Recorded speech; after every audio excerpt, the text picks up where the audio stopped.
Over time, the socket where the cord is plugged in on a Festool tool can get burned out and need replacing.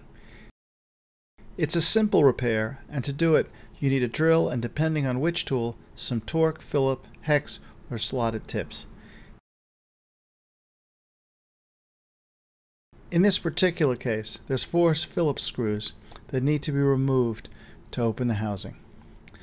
You might want to take a picture of the inside so you get the wiring right on reassembly. With the housing open, screw the 2 torque screws that lock the socket in place. This frees up the socket.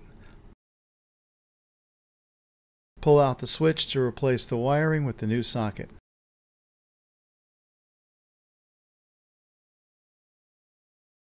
I typically replace the wires 1 wire at a time so I get the right length and the right orientation of the socket and I don't get confused. Tighten your screws firmly and then you're ready to reassemble the tool.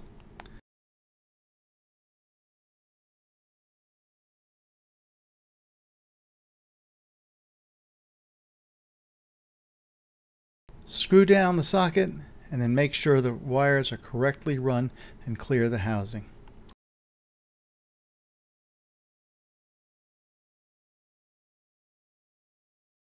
Finally, reassemble the housing and replace the screws you took out. Be careful how much you tighten those screws because too much and the housing screws can twist off and break.